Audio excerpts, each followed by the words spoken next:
আসসালামু আলাইকুম, সবাই কেমন আছেন? আশা করি অনেক ভালো। প্রিয় দর্শক, সকলকে অনেক অনেক প্রীতি ও শুভেচ্ছা জানিয়ে শুরু করছি আমাদের আজকের আয়োজন। আমাদের আজকের আয়োজনে থাকছে আপনাদেরকে 64টি জেলা সম্পর্কে আপনাদেরকে জানানোর জন্য আমি কথা দিয়েছিলাম। 64টি পর্বের মধ্যে আজকে স্বাগত জানাচ্ছি আপনাদেরকে 11তম পর্বে। 11তম পর্বে থাকছে ভোলা জেলার ঐতিহ্যবাহী স্থান সম্পর্কে। প্রিয় দর্শক, চলুন ভোলা জেলা সম্পর্কে কিছু তথ্য জেনে নিই। বাংলাদেশের বরিশাল বিভাগের অন্তর্ভুক্ত এই ভোলা জেলা। ভোলা জেলার পূর্বের নাম ছিল দক্ষিণ শাহবাজপুর। এই জেলা হিসেবে স্বীকৃতি পেয়েছে 1984 সালে। মোট 7টি উপজেলা নিয়েই এই জেলা গঠিত।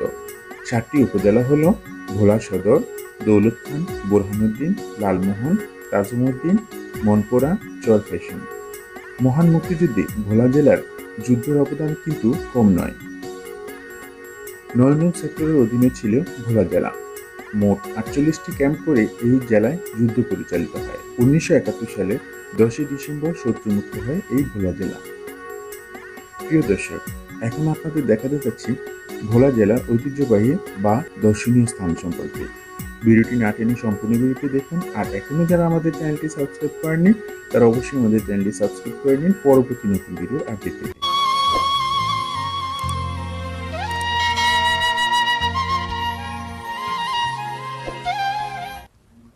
প্রথমে আসুন বীরশ্রেষ্ঠ মোস্তফা কামাল জাদুঘর। বীরশ্রেষ্ঠ মোস্তফা কামাল স্মৃতি জাদুঘর। মোস্তফা কামালের স্মৃতি সংরক্ষণের জন্যই এই জাদুঘর তৈরি করা হয়েছে। মুক্তিযুদ্ধে জীবন উৎসর্গকারী এই মোস্তফা কামাল। মুক্তিযুদ্ধের সময় তিনি পাকিস্তানি হানাদার বাহিনীর হাতে প্রাণ যায়। 1971 সালে তিনি ব্রাহ্মণবাড়িয়াতে ইস্ট বেঙ্গল রেজিমেন্টের হয়ে যুদ্ধে অংশ নেন। তার স্মৃতিস্মরণেই 2008 সালে এই জাদুঘর নির্মাণ করা হয়। স্বাধীনতা জাদুঘর। তরুণ প্রজন্মকে মহান স্বাধীনতা যুদ্ধের সঠিক ইতিহাস সম্পর্কে অবগত করার উদ্দেশ্যেই এই স্বাধীনতা জাদুঘর গড়ে তোলা হয়। প্রায় 100 একর জায়গা জুড়ে এই জাদুঘর। 52 ভাষা আন্দোলন, 62 ছাত্র আন্দোলন, 66 6 দফা, 69 গণ অভ্যুত্থান, 70 নির্বাচন, 71 মুক্তিযুদ্ধের সম্পূর্ণ ইতিহাস সংরক্ষিত আছে এই জাদুঘরে। তাই তো এর নামকরণ করা হয়েছে স্বাধীনতা জাদুঘর। নিজাম হাসিনা মসজিদ সর্বাধুনিক এবং অত্যাধুনিক কারুকাজে নির্মিত হয়েছে এই মসজিদ। দোতলা বিশিষ্ট এই মসজিদটি 1.5 একর জায়গার উপর নির্মিত। নিজাম হাসিনা ফাউন্ডেশনের উদ্যোগে এই মসজিদ নির্মাণ করা হয়। বিশেষ ব্যাপার কি জানেন? এই মসজিদে মহিলাদের নামাজের ব্যবস্থা রয়েছে। আছে আলাদা ওযুখানাও। এই মসজিদে 2000 মুসল্লি একসাথে জামাতবদ্ধ হয়ে নামাজ পড়তে পারে। জ্যাকব টাওয়ার বা চরফ্যাশন টাওয়ার উপমহাদেশের সর্বোচ্চ ওয়াচ টাওয়ার এটি। এই টাওয়ার আইফেল টাওয়ারের আদলে নির্মিত হয়েছে। 16 তলা বিশিষ্ট এই টাওয়ারে 500 জন দর্শক একসাথে অবস্থান করতে পারে। উপরে ওঠার জন্য আছে সিঁড়ি, পাশাপাশি স্বচ্ছ গ্লাসের ক্যাপসুল লিফট। 225 ফুট উচ্চতার এই টাওয়ার দক্ষিণ পূর্ব এশিয়ার মধ্যে আকর্ষণীয় এবং উঁচু টাওয়ার। আরও আছে আকর্ষণীয় চর পুত্রিমুখী। নামটা কেমন খটোমটো না? আমার কাছে লাগছে।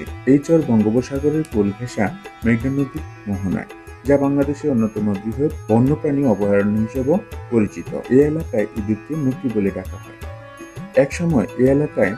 একসময় এই বনে অনেক কুকুর এবং ইঁদুরের বিচরণ ছিল। তাই তাদের নাম অনুসারেই এই চরের নামকরণ করা হয় চর পুত্রিমুখী। আরও আছে ময়না দ্বীপ, যে দ্বীপে গেলে প্রাণ জুড়িয়ে যায়। এই দ্বীপ ভোলা জেলার অন্তর্গত একটি অবিচ্ছিন্ন ভূমি। এই দ্বীপের দক্ষিণে বঙ্গোপসাগর, পূর্বে, পশ্চিমে ও উত্তরে আছে মেঘনা নদী। শীতকালে এই দ্বীপে ভিড় বেড়ে যায় পর্যটকদের। বিশেষ আকর্ষণ হলো সূর্যোদয় এবং সূর্যাস্ত দেখা যায় খুব কাছ থেকে। নিসর্গ সভার এই সৌন্দর্যের মন পুরা দেখতে হলে আসুন ভোলা জেলায়। প্রিয় দর্শক, জানানোর চেষ্টা করেছি ভোলা জেলার ঐতিহ্যবাহী স্থান সম্পর্কে। ভিডিওটি কেমন লাগলো অবশ্যই কমেন্টস করে জানাবেন এবং শেয়ার করে দেবেন অন্যদেরকে জানানোর জন্য। প্রিয় দর্শক, সকলে সুস্থ থাকুন, ভালো থাকুন। আবারও নতুন কিছু উপকারী কথা নিয়ে হাজির হয়ে যাব। সে পর্যন্ত ভালো থাকুন। আল্লাহ হাফেজ।